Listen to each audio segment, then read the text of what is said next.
আসসালামু আলাইকুম বড় ভাই, আসবো? ধন্যবাদ।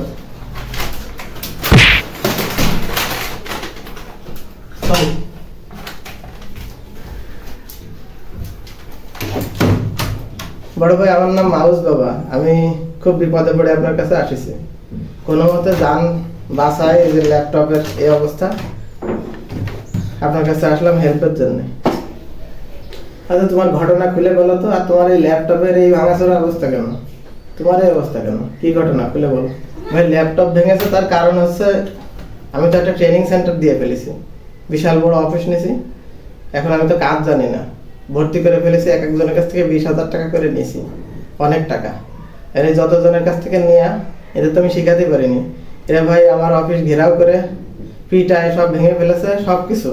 আমি এটা নিয়ে আসার সময় আমার আর এই ল্যাপটপ দুটোরই পিটাইছে। পিটাইলে ভাঙাচোর অবস্থা, এমনি সমস্যা নেই, কাজ করা যাবে, ঠিক হয়ে যাবে সব বাতাসলি। তা এখন ভাই আপনারা আমরা যদি আপনি একটু কাজ না শেখান, তাহলে তো ভাই আমি ওদের ট্রেনিং করাতে পারছি না কোনো মতে। ওই অফিসেই আমি যেতে পারছি না। ওখানে আমি ঢুকবো কিভাবে? আমার এখান থেকে ট্রেনিং করে কাজ শিখে ওখানে যেয়ে ওদের ট্রেনিং করাতে হবে। তা আমি যদি আমার প্রস্তুতি নিয়ে যাই কোনো মতে, আমার 1 সপ্তাহের ভিতরে ভাই কাজ শিখে দিতে হবে। দিয়ে আমি ওখানে যে ট্রেনিং করাই, আমি ওদের হাত থেকে বাঁচবো। আমার যা কিছু আছে ভাই ওখানে, সব কিছু আটকা অবস্থায় আছে।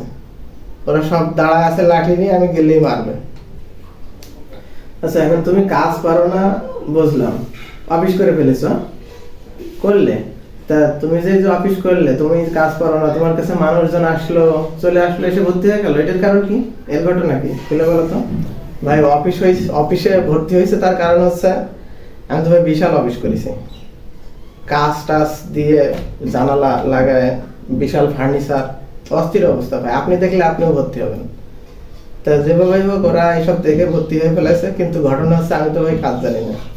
এখন আপনি যদি কাজ আমার শিখাই দেন, আমি ওখানে যে কোনো মতো উঠবো, উঠে ভাই কাজ যতটুকু পারি শিখলাম, 1 সপ্তাহের ভিতরে যা শিখাই দিলাম।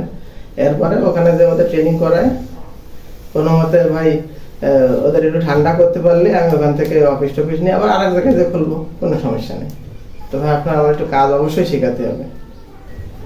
আচ্ছা, তোমার ধান্দা আমি বুঝে ফেলেছি। ঘটনা হচ্ছে তুমি এই যে মানুষ আইটি সেক্টর সম্পর্কে তেমন ধারণা নাই। সবাই বিভিন্ন জায়গায় যে টেলিভিশনে ভুয়া নিউজ হয় মাঝে সাঝে, বিভিন্নভাবে মানে ছোট একটা জিনিস অনেকভাবে কালারফুল করে বড় করে দেয়। তুমি এই জিনিসগুলো কেন্দ্র করে মানুষের যে আগ্রহ ফ্রিল্যান্সিং এর উপরে, এইগুলো তুমি কাজে লাগায় মোটামুটি একটা ট্রেনিং সেন্টার করে আর্নিং করার একটা প্ল্যান করেছে, তাই তো? তো এইগুলোর ভিতরে আমি তোমার কোনো ধরনের হেল্প করবো না। তুমি এখন বিদায় নাও আমার কাছ থেকে ভাই। এখন তো আমি অনেক বিপদে পড়ে গেছি। আমি মেলা ধরনের ব্যবসা বাণিজ্য চেষ্টা করেছি, কোনোটাই হয়নি। এরপরে আমার মাথায় বুদ্ধি আসলো, আমি যদি ট্রেনিং সেন্টার করি, আমি হাজার হাজার লাখ লাখ টাকা ইনকাম করবো।